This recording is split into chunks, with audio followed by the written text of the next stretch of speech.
ಶಾಂತಿ. ದಿನಾಂಕ ಆಗಿದೆ 8/7/2026. ಈ ಸಭೆಯಲ್ಲಿ ಬಾಹರ್ಮುಖಿಯಾಗಿ ಕುಳಿತುಕೊಳ್ಳಬಾರದು. ತಂದೆಯ ನೆನಪಿನಲ್ಲಿ ಇರಬೇಕಾಗಿದೆ. ಮಿತ್ರ ಸಂಬಂಧಿ ಅಥವಾ ಉದ್ಯೋಗ ವ್ಯವಹಾರಗಳನ್ನು ನೆನಪು ಮಾಡುವುದರಿಂದ ವಾಯುಮಂಡಲದಲ್ಲಿ ವಿಘ್ನವಾಗುತ್ತದೆ.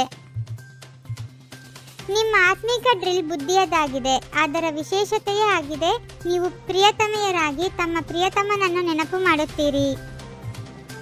ಪರಮಪಿತ ಪರಮಾತ್ಮ ಶಿವ ತಂದೆಯ ನೆನಪಿನಲ್ಲಿ ಇರುವುದರಿಂದ ನಮ್ಮ ಯಾವುದೆಲ್ಲ ವಿಕರ್ಮಗಳಿವೆಯೋ ಅವು ಭಸ್ಮವಾಗುತ್ತವೆ ಮತ್ತು ವಿಕರ್ಮಾರ್ಜಿತರಾಗಿ ಬಿಡುತ್ತೇವೆ. ಇದು ಆತ್ಮಿಕ ವ್ಯಾಯಾಮವಾಗಿದೆ. ಇದನ್ನು ನೀವು ಮಕ್ಕಳ ವಿನಃ ಮತ್ತಾರೂ ತಿಳಿದುಕೊಂಡಿಲ್ಲ. ಈ ಆತ್ಮಿಕ ವ್ಯಾಯಾಮದ ಸೂಚನೆಯು ಅವಶ್ಯವಾಗಿ ಗೀತೆಯಲ್ಲಿದೆ. ಇಲ್ಲಿ ಕುಳಿತಿದ್ದರೂ ಸಹ ಕೆಲವರು ತಮ್ಮ ಮಿತ್ರ ಸಂಬಂಧಿಗಳನ್ನು, ಉದ್ಯೋಗ ವ್ಯವಹಾರಗಳನ್ನು ನೆನಪು ಮಾಡುತ್ತಾ ಇರುತ್ತಾರೆ. ಅಂತಹವರು ವಾಯುಮಂಡಲದಲ್ಲಿ ವಿಘ್ನ ಹಾಕುತ್ತಾರೆ. ತಂದೆಯು ತಿಳಿಸುತ್ತಾರೆ, ಹೇಗೆ ನೀವಿಲ್ಲಿ ನೆನಪಿನಲ್ಲಿ ಕುಳಿತಿದ್ದೀರೋ ಅದೇ ರೀತಿ ನಡೆಯುತ್ತಾ ತಿರುಗಾಡುತ್ತಾ ಕರ್ಮ ಮಾಡುತ್ತಾ ನೆನಪಿನಲ್ಲಿ ಇರಬೇಕಾಗಿದೆ.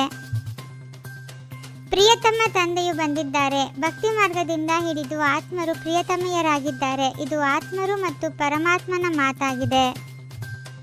ನಿಮಗೆ ತಿಳಿದಿದೆ, ಈಗ ಈ ದುಃಖಧಾಮ ಮೃತ್ಯುಲೋಕದ ವಿನಾಶವಾಗಲಿದೆ.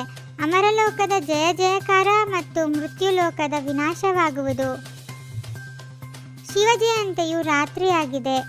ಕೃಷ್ಣ ಜಯಂತಿಯು ಮುಂಜಾನೆಯಲ್ಲಿಯೂ ಆಗುವುದು. ಇದಕ್ಕೆ ಪ್ರಭಾತವೆಂದು ಹೇಳುತ್ತಾರೆ. ಶಿವರಾತ್ರಿಯು ಮುಕ್ತಾಯವಾದಾಗ ಕೃಷ್ಣ ಜಯಂತಿ ಆಗುತ್ತದೆ.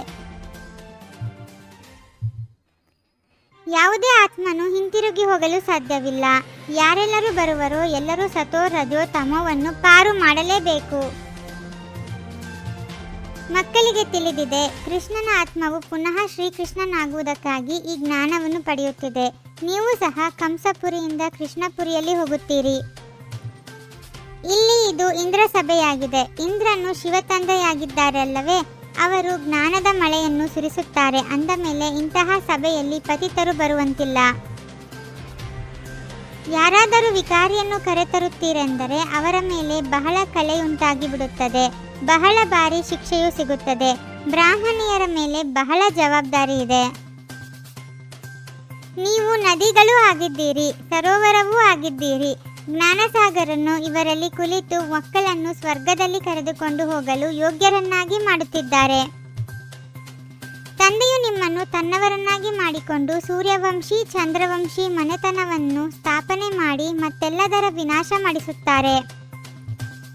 ನೀವು ತಂದೆಗೆ ಸಹಯೋಗಿಗಳಾಗುತ್ತೀರಿ. ಆದ್ದರಿಂದ ನಿಮಗೆ ಜ್ಞಾನ ಗಂಗೆಯರೆಂದು ಹೆಸರಿದೆ. ಬಾಕಿ ಅವೆಲ್ಲವೂ ನೀರಿನ ನದಿಗಳಾಗಿವೆ. ನೀವು ಸಾಗರನ ಮಕ್ಕಳು. ನೀವು ಕಾಮಚಿತೆಯನ್ನೇರಿ ಸುಟ್ಟು ಹೋಗಿದ್ದೀರಿ, ಅರ್ಥಾತ್ ಪತಿತರಾಗಿ ಬಿಟ್ಟಿದ್ದೀರಿ. ಈಗ ಪುನಃ ನನ್ನನ್ನು ನೆನಪು ಮಾಡುವುದರಿಂದಲೇ ನೀವು ಪಾವನರಾಗುವಿರಿ. ಡ್ರಾಮಾದ ಜ್ಞಾನವನ್ನು ಬುದ್ಧಿಯಲ್ಲಿಟ್ಟುಕೊಂಡು ನಿಶ್ಚಿಂತರಾಗಬೇಕಾಗಿದೆ.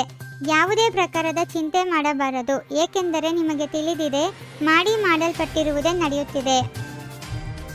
ತಂದೆಯ ಮೂಲಕ ಬೃಹಸ್ಪತಿಯ ದಶೆ ಕುಳಿತಿದೆ. ಅಂದ ಮೇಲೆ ಮತ್ತೆ ರಾಹುವಿನ ಗ್ರಹಣ ಹಿಡಿಯದಂತೆ ಸಂಭಾಲನೆ ಮಾಡಿಕೊಳ್ಳಬೇಕಾಗಿದೆ.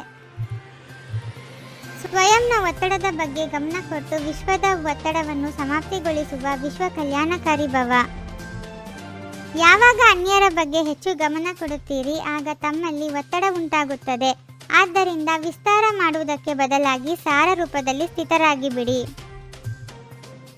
ಯೋಗದ ಅನುಭೂತಿ ಮಾಡಬೇಕೆಂದರೆ ದೃಢತೆಯ ಶಕ್ತಿಯಿಂದ ಮನಸ್ಸನ್ನು ನಿಯಂತ್ರಣಗೊಳಿಸಿರಿ. ಓಂ ಶಾಂತಿ. 21 ಜನ್ಮಗಳಿಗೆ 21 ಪರಮಾತ್ಮನ ಮಹಾವಾಕ್ಯಗಳನ್ನು ಆಲಿಸಿ ಹಾಗೂ ನಿಮ್ಮದೇ ಆದ ಈ ಚಾನೆಲ್ಗೆ ಲೈಕ್ ಮಾಡುವುದನ್ನು ಮರೆಯದಿರಿ.